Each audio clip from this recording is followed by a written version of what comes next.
Spring 1961. A private room at the back of Wells Restaurant on 132nd Street. Three white men in expensive suits sat across from Bumpy Johnson. They'd flown in from Las Vegas that morning. They represented interests that controlled casinos, hotels, and entertainment venues across Nevada. They had a briefcase on the table between them. Inside that briefcase was $1 million in cash. They slid it across to Bumpy, opened it so he could see the stacks of $100 bills, neatly arranged, more money than most people would see in 10 lifetimes. "This is yours," the lead man said. "All of it. Tax-free, cash, today. All you have to do is say yes." Bumpy looked at the money, looked at the men, looked back at the money. Then he closed the briefcase, slid it back across the table, and said 2 words: "No deal." The men were stunned. Nobody refused $1 million. Nobody. Especially not a black gangster from Harlem who, according to their calculations, had maybe 1/10 of that in liquid assets. But Bumpy Johnson just refused it. Without hesitation, without negotiation, without even asking what they wanted in return. This is the story of that refusal.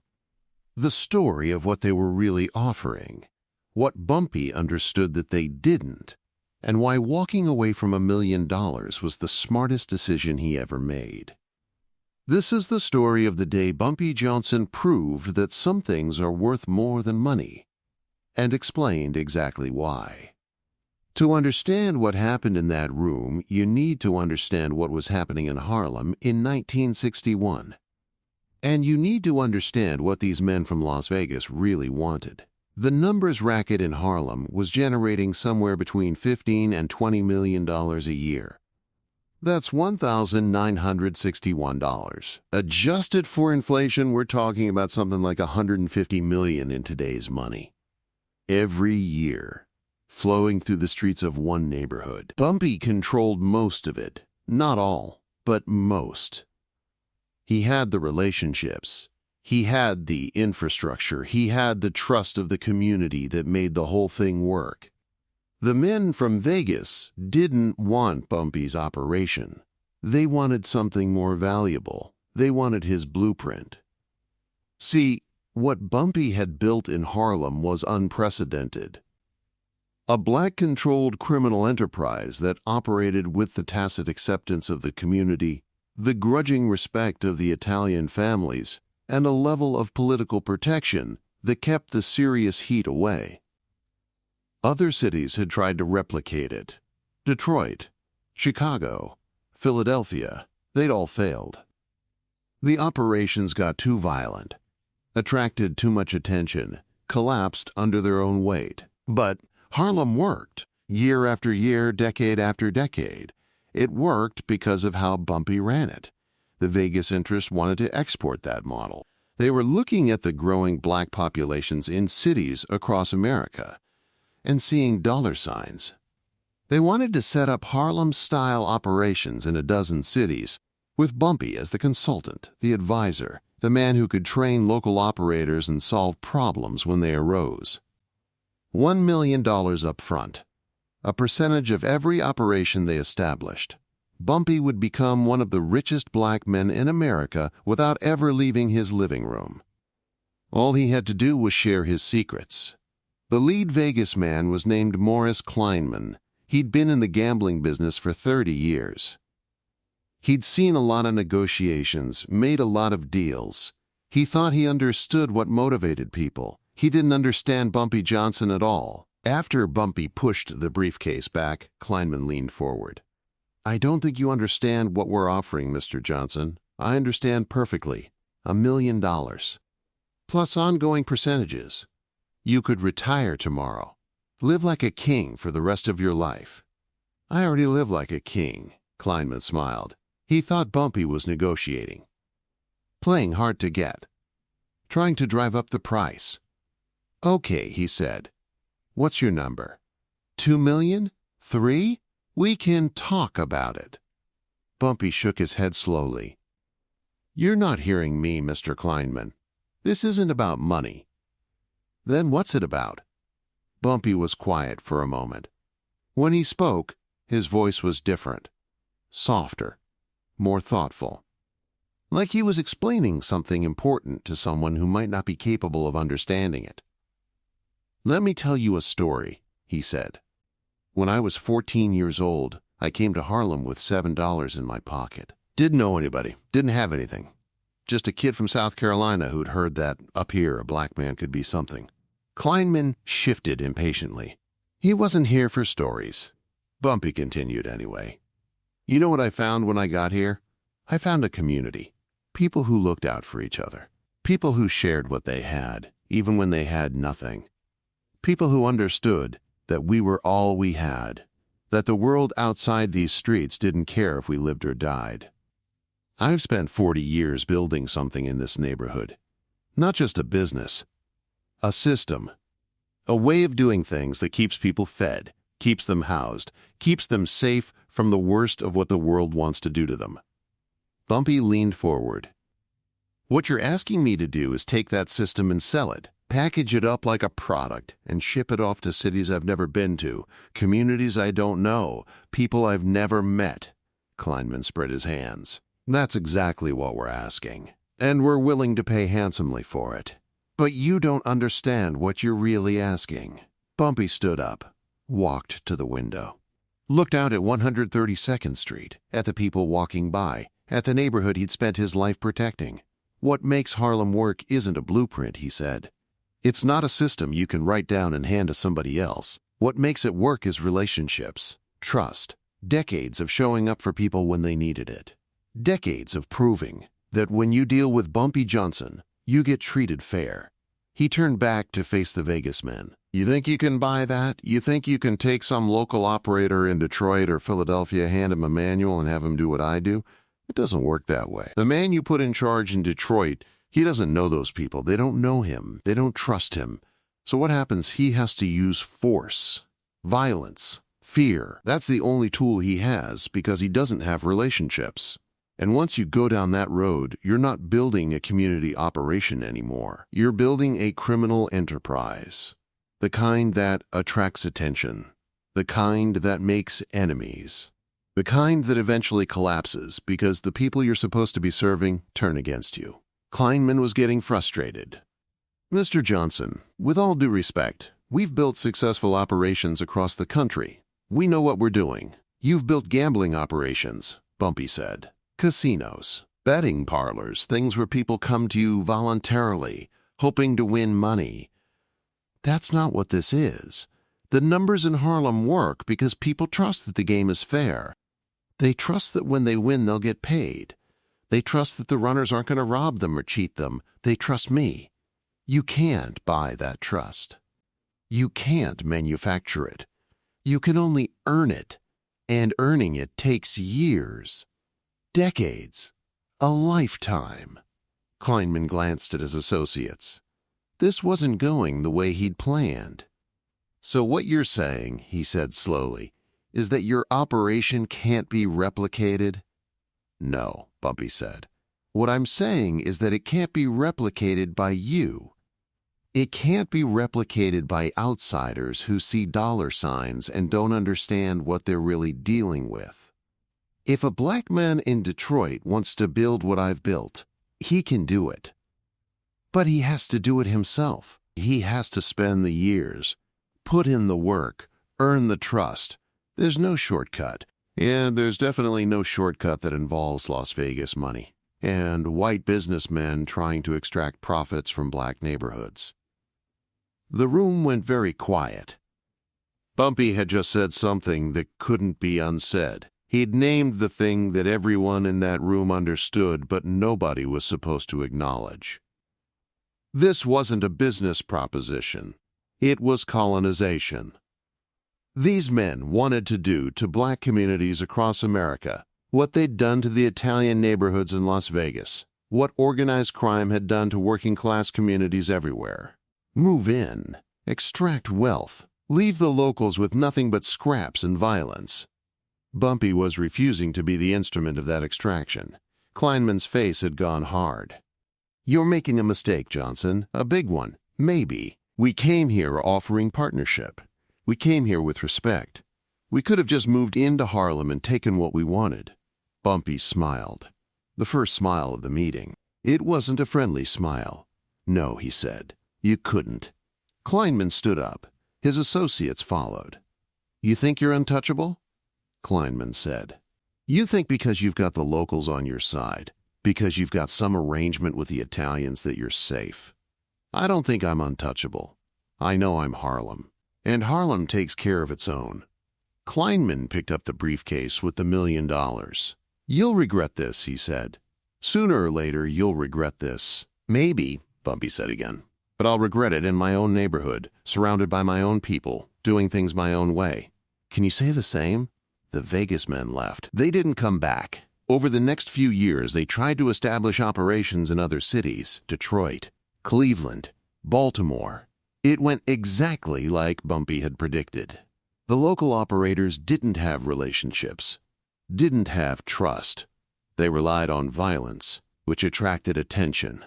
They made enemies, which created instability. One by one, the operations collapsed or were taken over by people who understood the local terrain. The Harlem model couldn't be replicated by outsiders. It could only be grown organically, by people who were willing to put in the decades of work. Bumpy had been right, but being right didn't mean there were no consequences. The word spread through certain circles that Bumpy Johnson had turned down $1 million from Las Vegas interests, that he'd lectured them about community and trust and the impossibility of exporting what he'd built. Some people thought he was crazy. $1 million was $1 million. You could do a lot of good with that money. You could secure your family's future for generations. But others understood what Bumpy had really done. He'd refused to sell out his people. It would have been easy to take the money. Nobody would have blamed him. He'd spent 40 years building something. Didn't he have the right to profit from it? But Bumpy understood something that the Vegas men didn't. The moment he took their money, the moment he became their partner, he stopped being Harlem's protector. He became Harlem's exploiter. The community trusted him because he was one of them, because his interests were aligned with theirs. Because when Bumpy made money, Harlem made money. When Bumpy was strong, Harlem was strong. If he'd taken the Vegas deal, that alignment would have broken. He would have been working for outside interests, helping them extract wealth from black communities across America. He would have become exactly what he'd spent his life fighting against. One of Bumpy's lieutenants, a man named Junie Bird, asked him about the meeting a few days later. I heard you turned down $1 million, Junie said. That's right. $1 million, Bump. You could have done a lot with that money. Bumpy nodded. I could have. But let me ask you something, Junie. How much do you think my reputation is worth? Junie thought about it. Can't put a number on that. Exactly. And that's what they were really trying to buy. Not my expertise, not my methods, my reputation, my name, my relationships. Once I sold that, what would I have left? I'd be a rich man with no community, a wealthy man with no respect. I'd have traded everything real for something that only looks valuable. Junie was quiet. There's another thing, Bumpy continued. Those men, they looked at Harlem and saw dollar signs. They looked at black people and saw customers, markets, resources to be exploited. If I'd helped them do that, helped them set up operations in Detroit and Cleveland and wherever else, I'd have been helping them do to other communities what people have been trying to do to us for 400 years. Take what we have, give nothing back, treat us like we exist only to generate profits for someone else. He shook his head. I couldn't live with that. Money's not worth that much to me, Junie understood then. It wasn't about the $1 million. It was about who Bumpy Johnson was and who he refused to become. There's an old saying in Harlem that gets attributed to Bumpy Johnson. Nobody knows if he actually said it, but it sounds like something he would have said. Every man has a price, but some prices aren't paid in money. That's what the Vegas men didn't understand. They thought they were making an offer that couldn't be refused. They thought $1 million was so much money that any rational person would take it. But they were measuring value wrong. To Bumpy, his reputation was priceless. His relationships were priceless. The trust he'd built over decades was priceless. You couldn't put a number on those things because they weren't for sale. The $1 million was actually an insult. It said, "We think everything you've built, everything you stand for, everything you are, is worth about $1 million." Bumpy's answer was, "You're wrong. It's worth infinitely more, and you can't afford it." Years later, in 1965, Bumpy was interviewed by a young journalist who was writing about black economic power in America. The journalist asked him about his philosophy of business, about how he'd built what he'd built. Bumpy thought for a while before answering. "The most important thing," he said, "is knowing what you won't do. Everybody knows what they will do. They'll work hard. They'll take risks. They'll fight for what they want. But not everybody knows what they won't do. I won't exploit my own people. I won't help outsiders exploit them either. I won't trade my reputation for money. I won't sacrifice tomorrow for something I can get today. Those aren't just rules. They're who I am. If I break them, I'm not Bumpy Johnson anymore. I'm just another hustler trying to get rich." The journalist asked if there had ever been a specific moment when he'd had to choose between money and principles. Bumpy smiled. "There was one time," he said. "Some men came to me with a lot of money, more money than you can imagine. They wanted me to help them do something that would have made me rich but would have hurt a lot of people. I said no." The journalist asked if he regretted it. "Not for 1 second," Bumpy said. "That money would have spent eventually, would have been gone in 10, 20 years. But my reputation, my standing in my community, that lasts forever. That's what I'm leaving to the people who come after me. Anyone can leave money to their children. But can you leave them a name that means something? Can you leave them a legacy they can be proud of? That's what I'm trying to do. And you can't do that if you sell out the first time somebody waves a big enough check." The refused million became part of Bumpy Johnson's legend. People told the story differently over the years. Some said it was 2 million. Some said it was 5. The specific numbers didn't matter. What mattered was the principle. Bumpy Johnson had been offered more money than he'd ever seen in his life. He'd turned it down because taking it would have meant becoming something he refused to be. In a world where everything and everyone seemed to be for sale, that meant something. It meant that some things were still sacred. Some values still mattered. Some men still put principle above profit. When Bumpy died in 1968, thousands of people came to his funeral. Politicians and criminals, musicians and ministers, rich and poor. They came because Bumpy Johnson had meant something to them. Part of what he'd meant was this: he was the man who couldn't be bought. The Vegas men had tried. They'd failed, and in failing, they'd proved what Harlem already knew. Bumpy Johnson's loyalty was to his people, not to money, not to power, not to outside interests who wanted to use him for their own purposes. That loyalty had a cost.